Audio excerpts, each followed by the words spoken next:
The slap echoed through the living room like a gunshot. My cheek burned, the sting spreading across my face as tears I'd learned to swallow threatened to spill.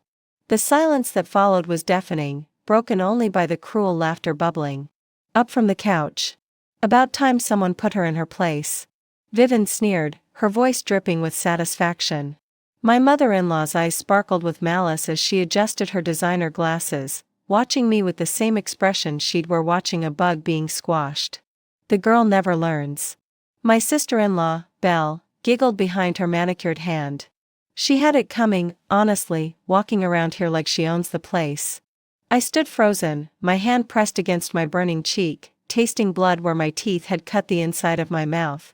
The humiliation was worse than the pain. 3 years of this. 3 years of being their punching bag, their entertainment, their outlet for every cruel impulse. My husband Trevor flexed his fingers as if shaking off the impact. His face showed no remorse, only the satisfied look of a man who just reminded everyone who was in charge.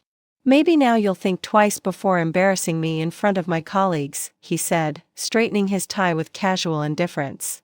Your little outburst at dinner tonight was unacceptable, Mia. Completely unacceptable. My outburst, I'd simply asked him not to speak over me when his boss's wife had been asking about my nursing degree. That was it. That was my crime. The tears came anyway, silent and hot, streaming down my face as I stared at the three of them. Vivian lounged on her throne armchair. Belle curled up on the couch like a satisfied cat, and Trevor standing over me like some conquering general. None of them heard the front door open. None of them noticed the measured footsteps crossing the marble entryway, but I did.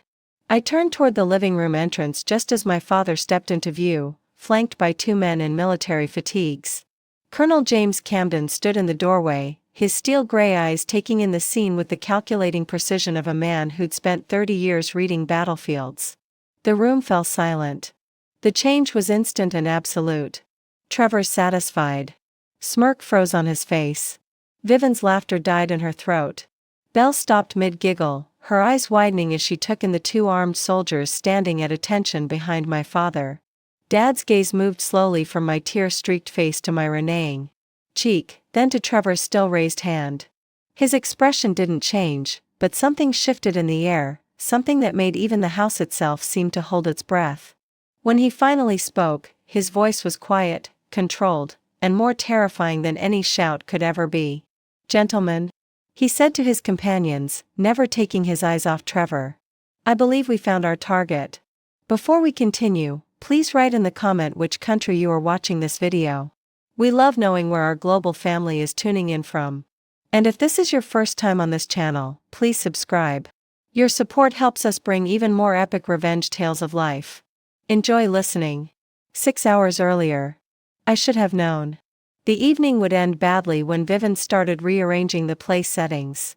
No, Mia, she moving my carefully positioned salad fork for the 3rd time. The Waterford crystal goes on the right. How many times do I have to tell you? Trevor's boss expects elegance, not whatever this is. I bit back my response and adjusted the fork again, watching as she surveyed the dining room like a general inspecting troops. Everything had to be perfect for Mr. Braxton's visit.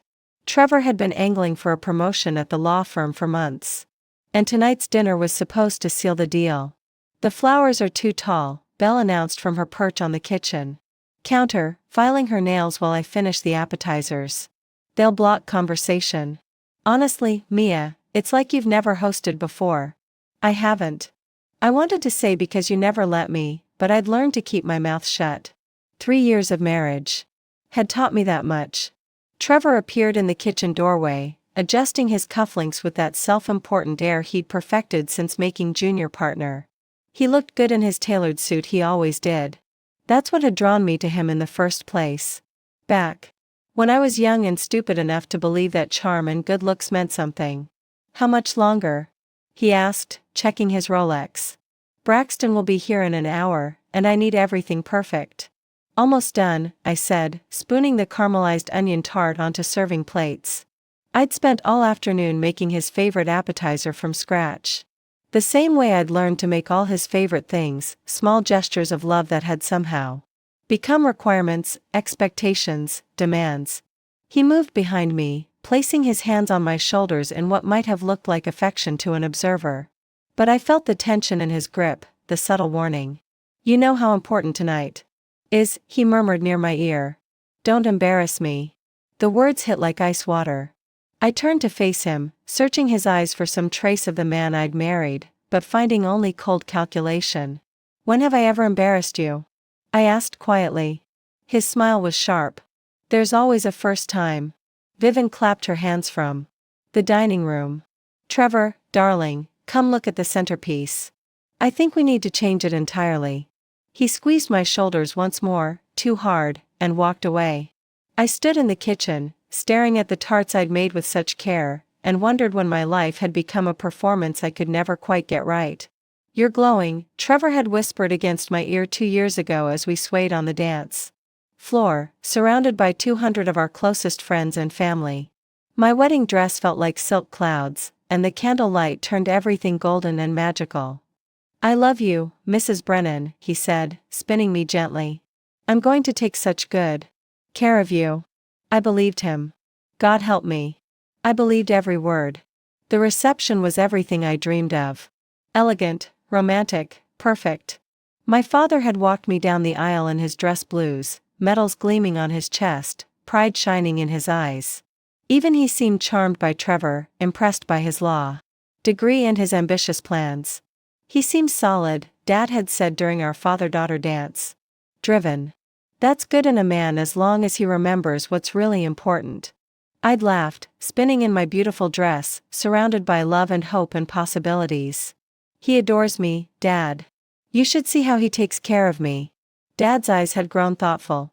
"Taking care of someone isn't about what you do for them, sweetheart. It's about how you treat them when no one's watching." I'd kissed his cheek and twirled away, too young and too happy to understand the warning. The first crack appeared 6 months later. "You spent how much on groceries?" Trevor stood in our new kitchen, holding the receipt like evidence of a crime. We just moved into the house Vivian had helped us buy her dream house, as it turned out. "Not mine." "The same as always," I said, confused by his sudden anger. "Maybe a little more because I got those steaks you like." "Mia, we need to be smart about money. I'm trying to build a future for us and you're out there spending like we're millionaires." It was $80, Trevor, for the whole week. His jaw tightened.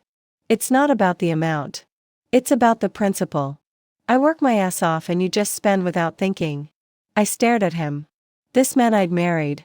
This stranger wearing Trevor's face. "I'll be more careful," I said finally. "Good." His smile returned warm and loving. "I'm sorry, baby. I'm just stressed about work. You understand, right?" I nodded because I did understand, or I thought I did. The second crack came a month later when I mentioned wanting to pick up extra shifts at the hospital. "Absolutely not," he said, not looking up from his laptop. "My wife doesn't need to work weekends." "What would people think? That I'm dedicated to my career? That I can't provide for my family?" Family? The word hung between us, loaded with promises and expectations I wasn't ready for. "Trevor, I love nursing. It's not about the money. It's about priorities. Mia, my career has to come first right now. I need you here supporting me. Can't you do that?" I could. I did.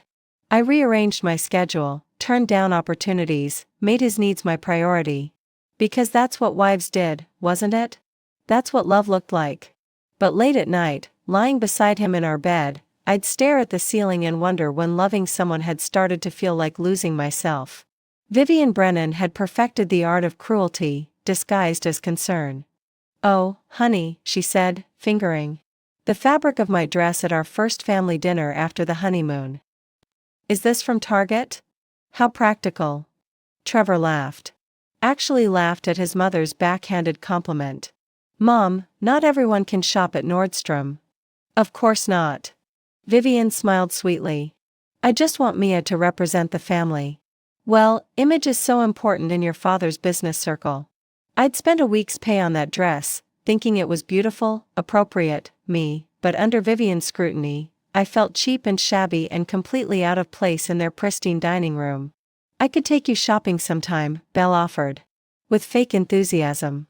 "Help you find your style." "My style?" As if everything I'd chosen for myself before marrying into their family was wrong. That so thoughtful I managed hating how grateful I sounded became a pattern.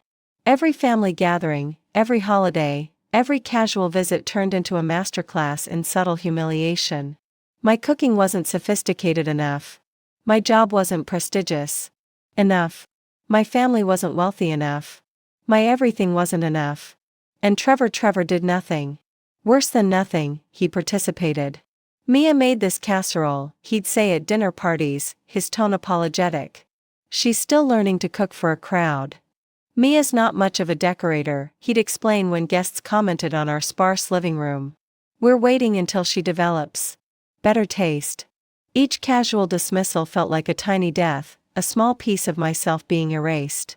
But I told myself it was normal, that all families had their dynamics, that I just needed to try harder to fit in. The day I finally snapped was the day Vivian redecorated our bedroom. I came home from a 12-hour shift at the hospital to find my grandmother's quilt.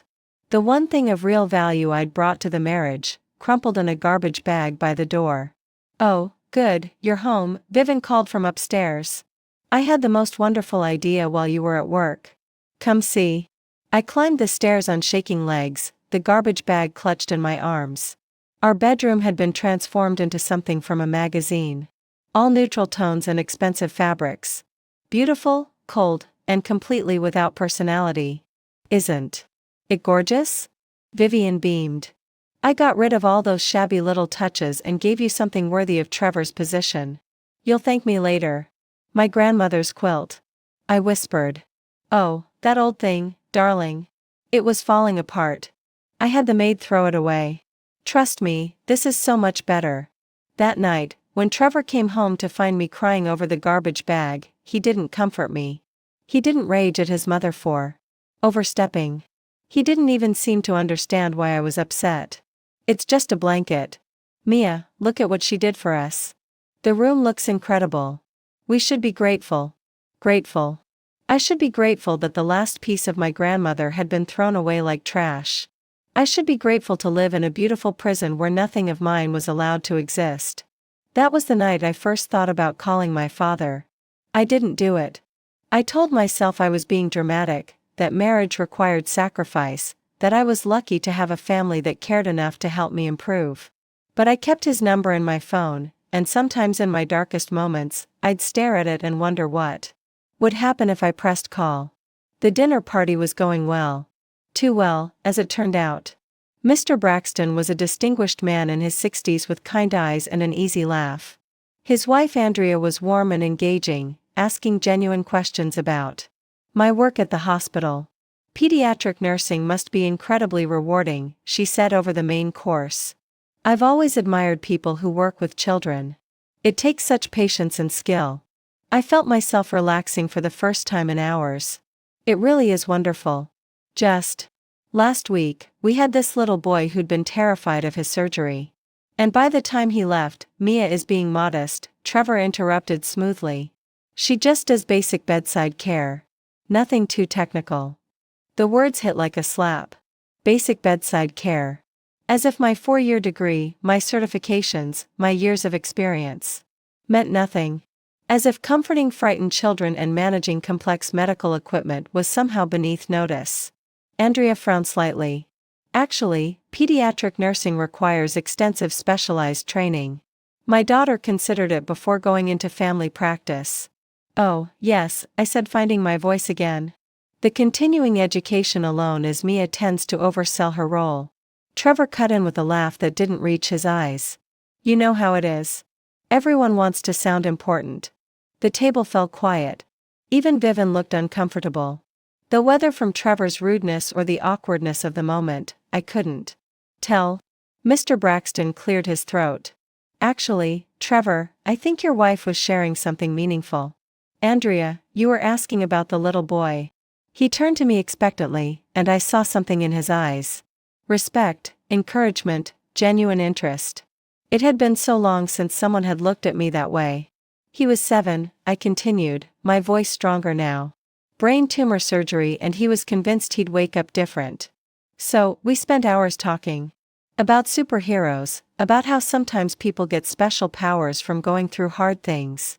When he woke up, the first thing he said was that he felt braver. Andrea's eyes missed it. That's beautiful. What a gift you gave him. It's just part of the job, I said, but I was smiling. No, Mr. Braxton said firmly. That's leadership.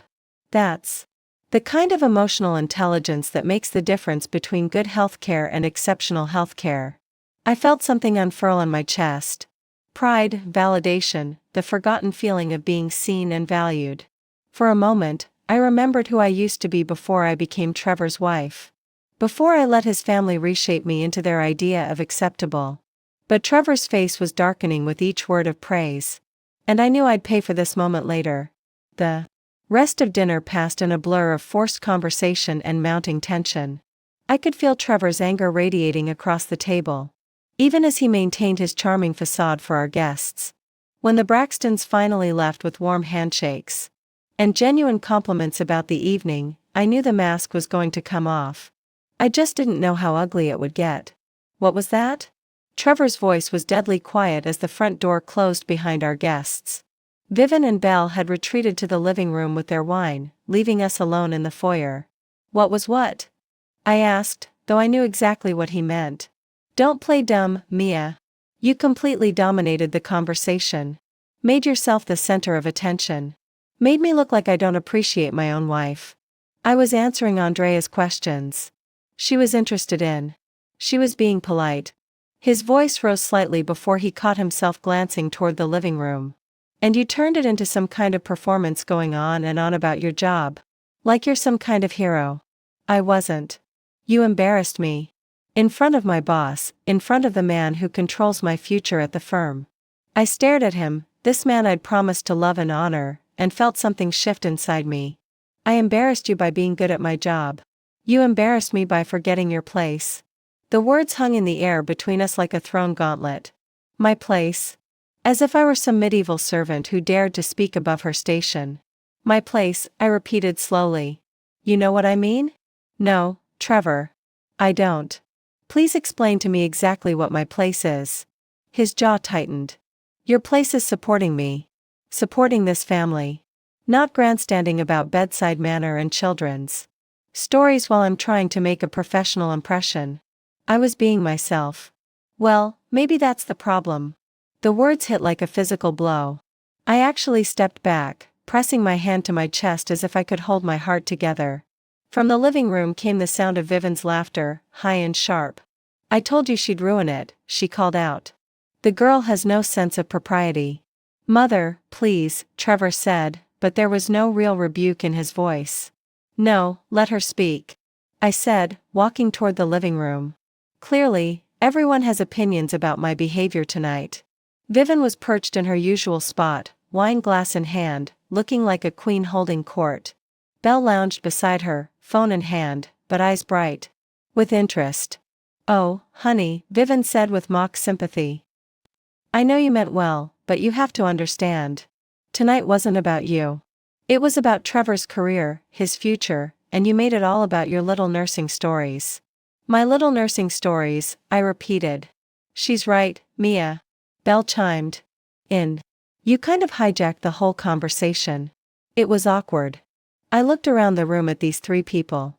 My husband, my mother-in-law, my sister-in-law, my family, the people who were supposed to love and support me. So, let me understand this, I said slowly. When Andrea Braxton asked me about my work, directly asked me with genuine interest, I should have what deflected, changed the subject, pretended I don't have a career. You should have been gracious and brief. Vivian said a simple "oh, it's rewarding" would have been sufficient. Then you steer the conversation back to Trevor, to his accomplishments, because his accomplishments matter and mine don't, because tonight was about him. Trevor exploded. For once in your life, couldn't you have just supported me without making it about you? The accusation was so unfair, so completely backwards that I actually laughed. A short bitter sound that seemed to surprise everyone, including myself. Supported you, Trevor. I've done nothing but support you for 3 years. I've rearranged my schedule around your needs. I've let your mother redecorate our house, throw away my belongings, dictate my wardrobe. I've smiled and nodded while you dismissed my job, my opinions, my worth as a human being. And you think tonight was about me not supporting you? Mia, no, I'm talking now. The words came pouring out. 3 years of suppressed hurt and anger finally finding their voice. I made one brief comment about my work. Work that I'm good at, work that matters, work that helps people, and you acted like I'd committed some terrible crime. You told our guests that I oversell my role and do basic bedside care. You diminished everything I've worked for, everything I am, because it might have made you look less important for 5 minutes. The room was dead silent now. Even Belle had put down her phone. You made your choice tonight, Mia, Trevor said, his voice cold. You chose to embarrass me, to put yourself first, to show everyone that you don't respect me or our marriage. Well, congratulations. You got your moment in the spotlight. And you made your choice, too. I said quietly. You chose to tear me down in front of people who were trying to lift me up. You chose to protect your ego instead of your wife. You chose to side with your mother's cruelty instead of standing up for the woman you married. How dare you? How dare I what? Speak the truth. Point out that in 3 years of marriage, you've never once defended me. Never once told your mother to back off. Never once treated me like I matter. Trevor's face was flushed with anger now, his carefully maintained composure finally cracking. You want to know what matters? I'll tell you what matters. He raised his hand. And for the first time in our marriage, I didn't flinch. Do it, I said quietly. Show them exactly who you really are. That's when the slap came. That's when his mother laughed. That's when my father walked into the room with 2 armed soldiers. And that's when everything changed. The silence stretched like a held breath. My father stood in the doorway, his presence filling the room in a way that had nothing to do with his physical size. Colonel James Camden was not a large man, but 30 years in the military had given him something more powerful than height or bulk. An absolute unshakable authority that made everyone in the room suddenly feel like children caught misbehaving. Behind him, the 2 soldiers remained perfectly still, their eyes scanning the room with professional precision. They weren't pointing weapons or making threats. They didn't need to. Their very presence spoke volumes about the seriousness of the situation. Mia, Dad said quietly, never taking his eyes off Trevor. Are you hurt? I touched my burning cheek, tasting blood where my teeth had cut the inside of my mouth. I'm okay. No, he said. You're not, but you will be. Trevor had gone pale, his raised hand dropping slowly to his side. Colonel Camden, I can explain. Can you? Dad's voice remained conversational, but something in his tone made Trevor step backward. Please explain to me why you just struck my daughter in front of witnesses. It wasn't we were having a disagreement. Sergeant Justin, Dad said without turning around. What did you observe when we entered this room? One of the soldiers stepped forward slightly. Sir, I observed a male subject with his hand raised in an aggressive posture over a female who appeared to have been struck. The female showed visible signs of recent impact to the face. And you, Corporal Jenkins, same observation, sir. Also noted 2 additional females in the room who appeared to be observing the altercation without intervening. Dad nodded slowly. So, we have multiple witness accounts of domestic violence. Interesting. This is ridiculous, Vivian sputtered, finally finding her voice. This is a private family matter. You can't just barge in here with armed men. Mrs. Brennan, Dad said, turning those steel-gray eyes on her. I've been tracking your son's behavior toward my daughter for quite some time. Tonight was simply the final confirmation I needed. Trevor's face went from pale to gray. What are you talking about? Tracking. Dad smiled. The cold, calculated smile of a predator who'd finally cornered his prey. Did you really think I wouldn't notice when my daughter stopped calling? When she stopped visiting? When she started making excuses for bruises and canceling family dinners? I stared at him in shock. Dad, I never told you. You didn't have to, sweetheart. I've been a soldier for 30 years. I know what abuse looks like. I also know what happens when it's allowed to escalate unchecked. He reached into his jacket and pulled out a manila folder, placing it on the coffee table with deliberate precision. 3 months ago, I hired a private investigator. Amazing what you can learn about a person when you really try. Trevor, Did you know that your law firm has very strict policies about partners who engage in domestic violence? Something about maintaining the integrity of the practice. Trevor's face went white. You can't. I already have. The photographs, witness statements, and medical records are quite compelling. Your boss, Mr. Braxton, lovely man, by the way, was very concerned when I shared them with him this afternoon. The room spun around me this afternoon. Dad, you knew they were coming to dinner. I orchestrated it, sweetheart. I needed to see how he'd treat you in front of his superiors. I needed to know if there was any chance he might change, might become the man worthy of my daughter. His eyes found Trevor again. There wasn't. Belle had gone completely silent, clutching her phone like a lifeline. Vivian looked like she was about to be sick. This is entrapment, Trevor said desperately. You can't use anything you obtained illegally. Oh, but I can, Dad said cheerfully. Because you see, I'm not trying to put you in prison, Trevor. Prison would be too easy, too quick. What I'm doing is so much more comprehensive. He opened the folder and began laying out photographs on the coffee table. Pictures of me with bruises I'd forgotten about. Screenshots of text messages where Trevor berated me. Financial records showing how he'd isolated me economically. Your law firm received these this morning. Dad continued conversationally along with a full report on your behavior. Domestic violence isn't just illegal, Trevor. It's a violation of the moral turpitude clause in your partnership agreement. You'll be suspended pending investigation, and given the evidence, termination is all but guaranteed. Trevor's legs gave out. He sank into a chair, staring at the photographs in horror. But that's not all, Dad said, his voice brightening as if he were sharing good news. Vivian, you might be interested to know that your country club has also received copies of these materials. Seems they have policies about members who enable domestic violence. Something about maintaining community standards. Vivian's wine glass slipped from her numb fingers, shattering on the marble floor. And Belle, congratulations on your engagement. I hope your fiancé's family is understanding when they learn about your role in covering up your brother's abuse. Social media can be so unforgiving these days. You're destroying our lives, Vivian whispered. No, Dad said firmly. You destroyed your own lives the moment you decided my daughter was acceptable collateral damage for your family's dysfunction. I'm simply making sure there are consequences. He turned to me then, his expression softening for the first time since he'd entered the room. Mia, pack your bags and put them in my car. Your personal items, your important documents, and your grandmother's quilt. I retrieved from the garbage where these people threw it. It is safe. How did you? I've had people watching this house for weeks, sweetheart.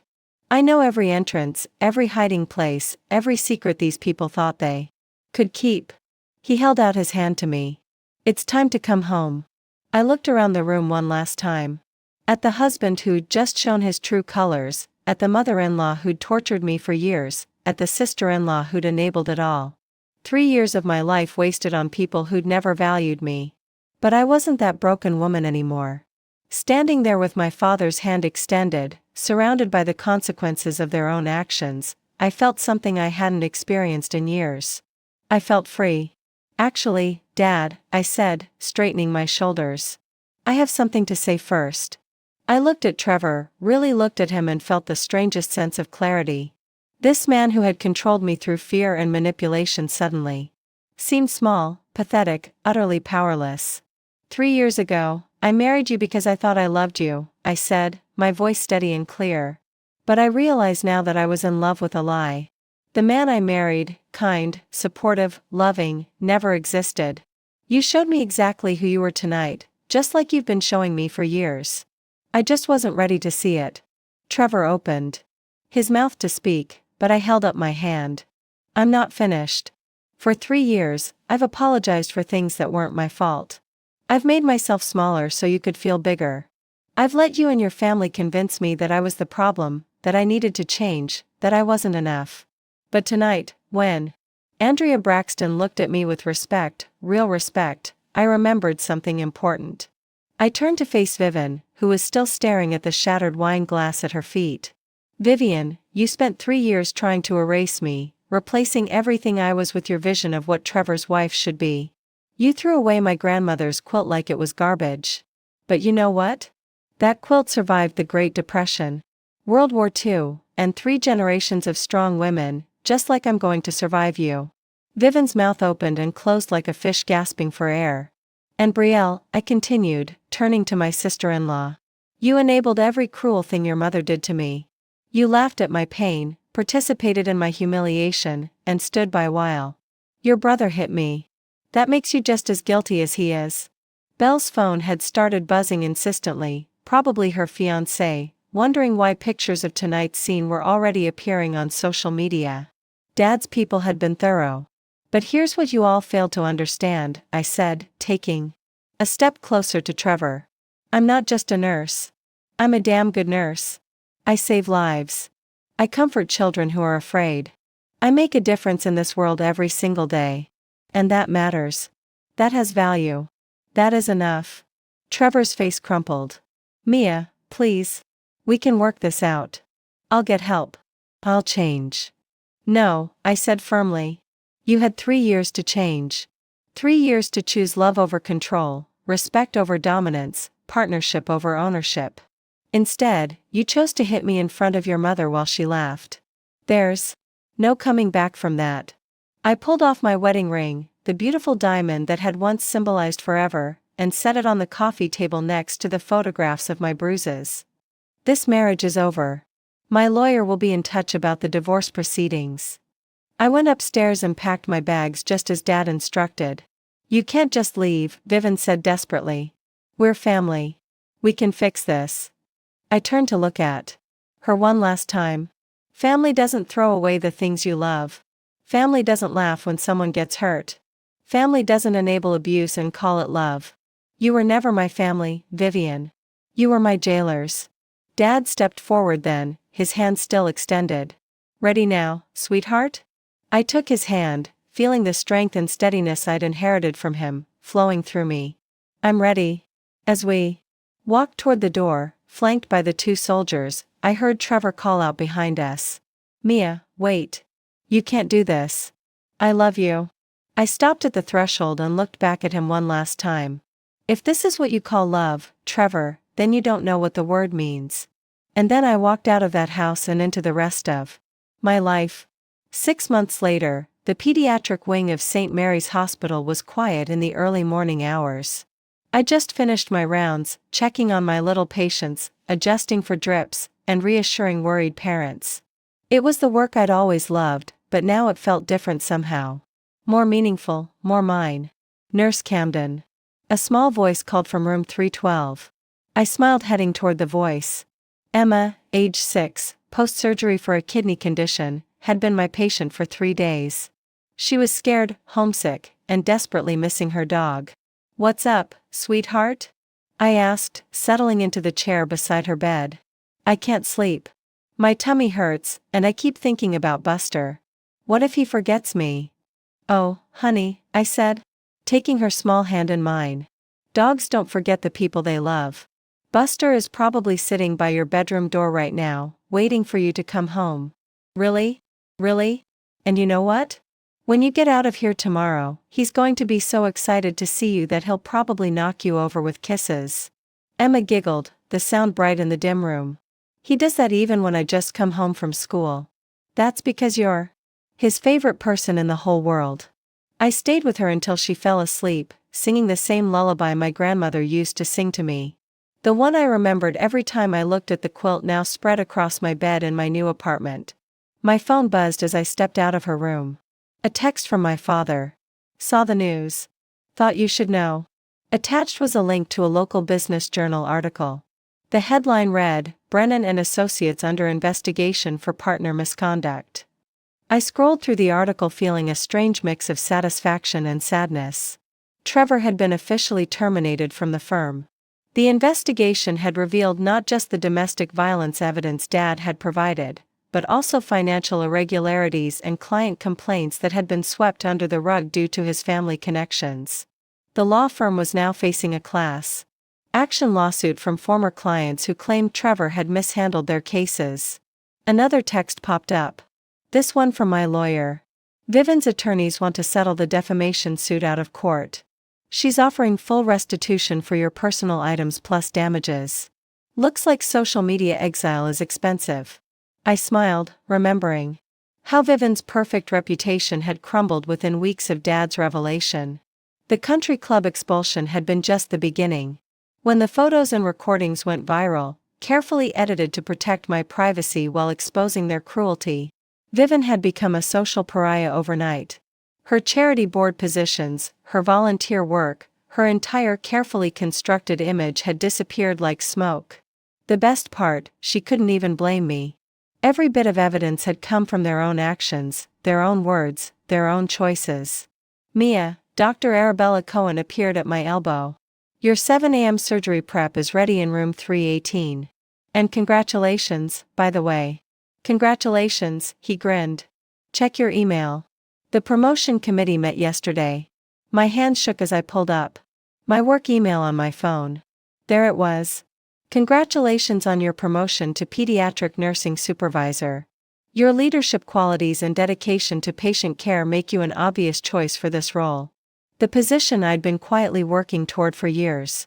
The one Trevor had always dismissed as not worth the stress.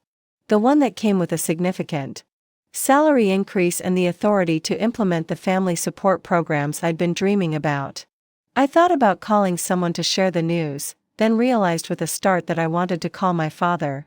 Not because I needed his approval, but because I knew he'd be proud. There was a difference, one I was still learning to recognize. Another text. This one from an unknown number. Mia, it's Andrea Braxton. I got your number from the hospital directory. Would you be interested in speaking at our Women's Leadership Conference next month? We need someone who understands the importance of finding your voice. I stared at the message, remembering that terrible dinner party 6 months ago. Andrea had reached out several times since then, not out of pity, but out of genuine respect for what I'd survived and overcome. She'd become an unexpected mentor, showing me what supportive professional relationships actually looked like. I'd be honored, I typed back.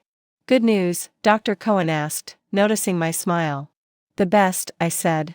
It feels like my life is finally beginning. 1 year later, the conference room at St. Mary's was packed with nurses, doctors, and healthcare administrators. I stood at the front looking out at their faces, some eager, some skeptical, all curious about the new pediatric nursing supervisor who'd implemented 3 groundbreaking programs in her first year. Patient advocacy isn't just about medical care. I was saying it's about seeing the whole person, their fears, their needs, their dignity.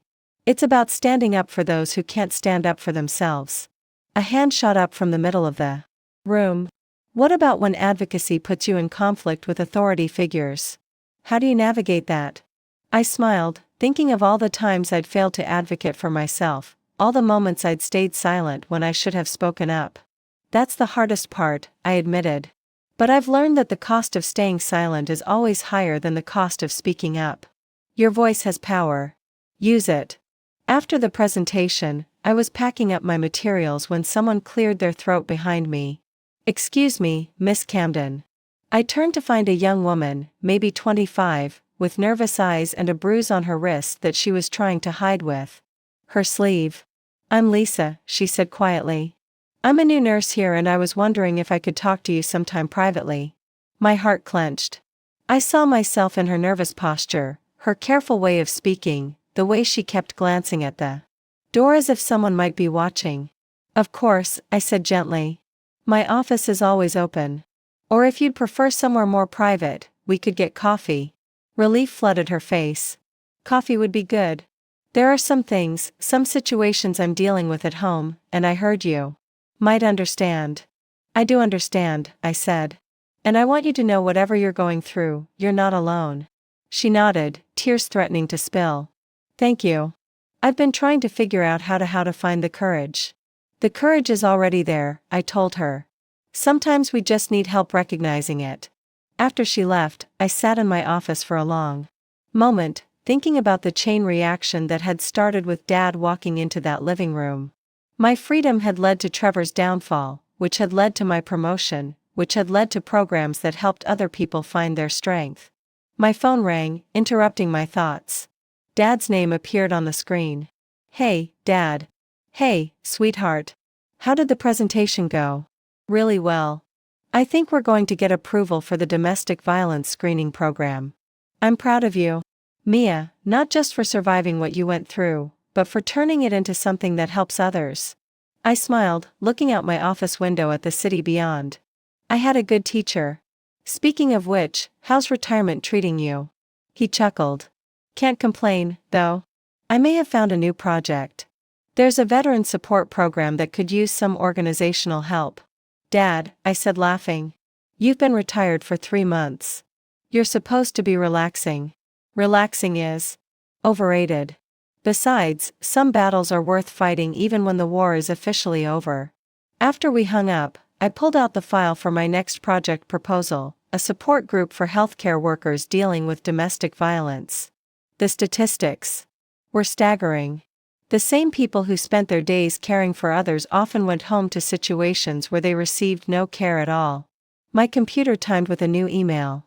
The sender's name made me do a double take. Belle Brennan Morrison.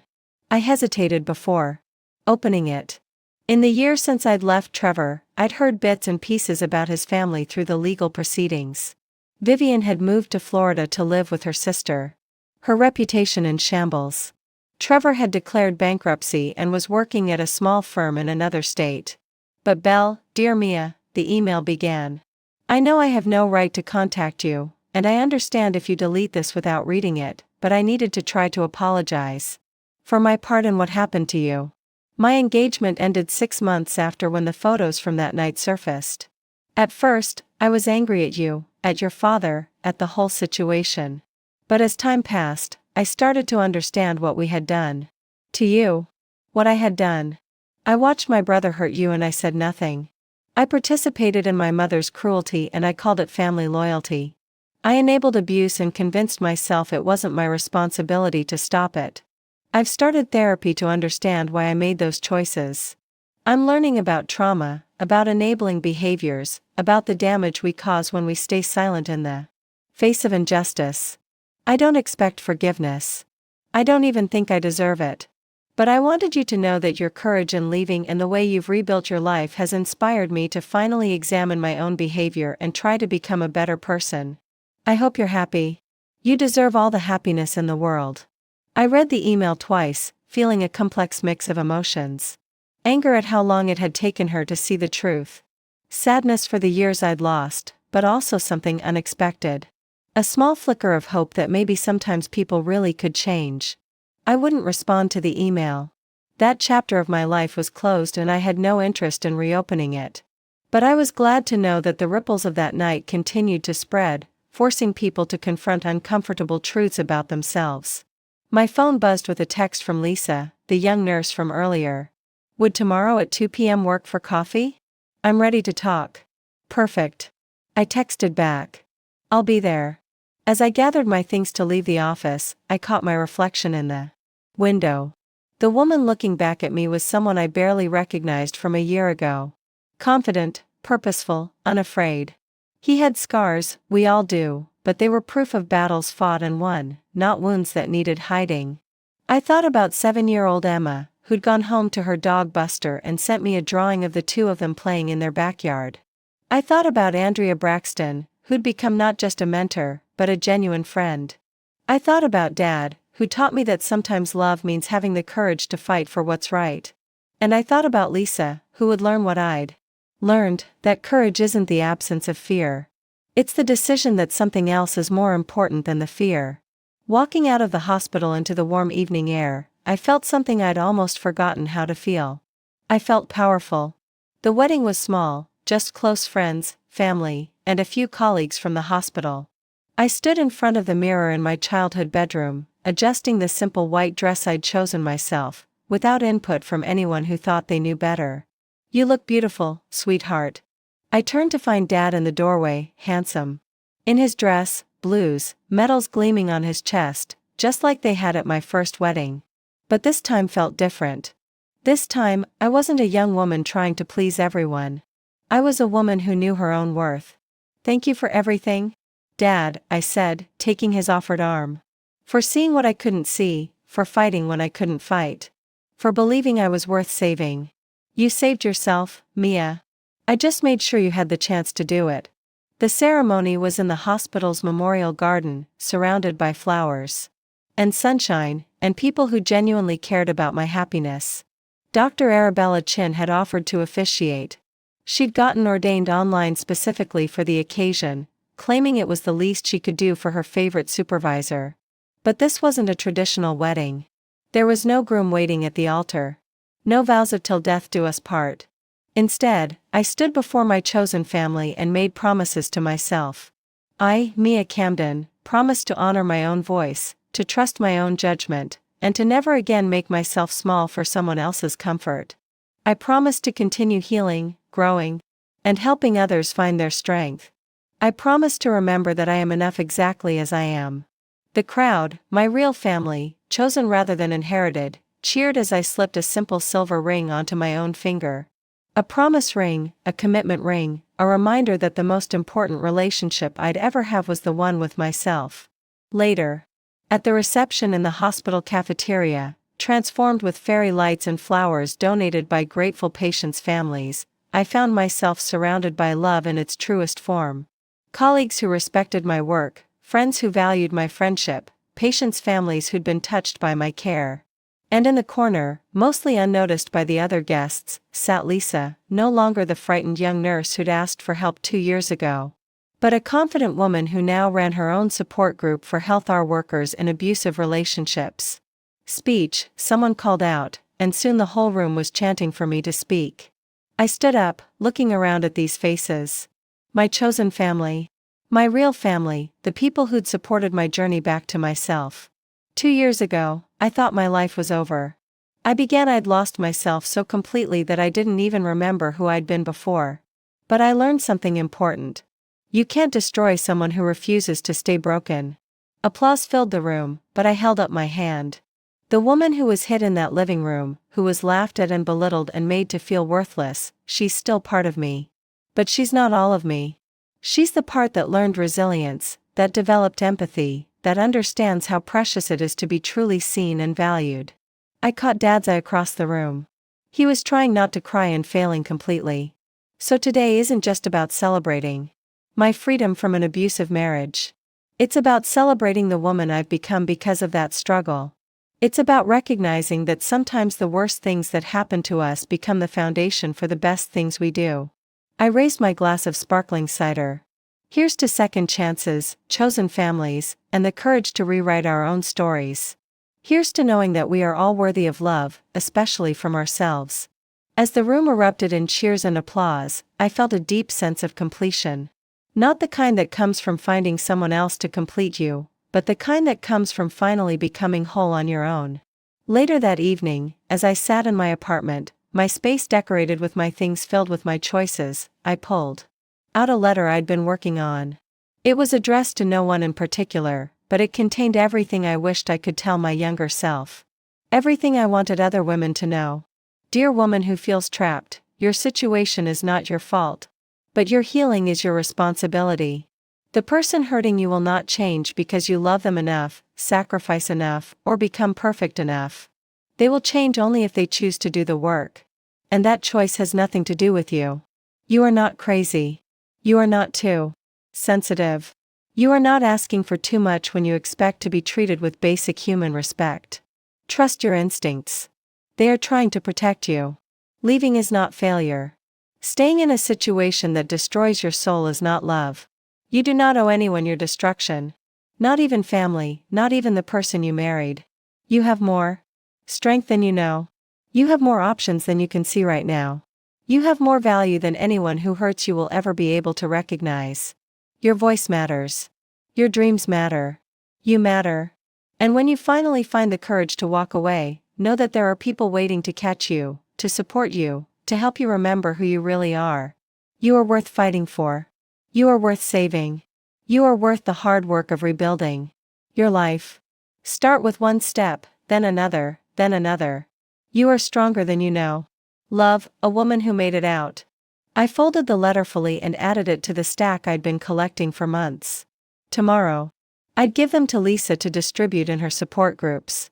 sometimes the most powerful thing we can do is share our stories, let other people know they're not alone in their struggles. As I got ready for bed, I caught sight of my grandmother's quilt, rescued, restored, and now spread across my own bed in my own home. The stitches were still strong after all these years, holding together pieces that had been carefully chosen and lovingly arranged. Just like me, just like all of us who refused to stay broken, I turned off the lights and settled into bed, surrounded by the silence of my own space, the peace of my own choices, the safety of my own strength. And for the first time in years, I slept without fear,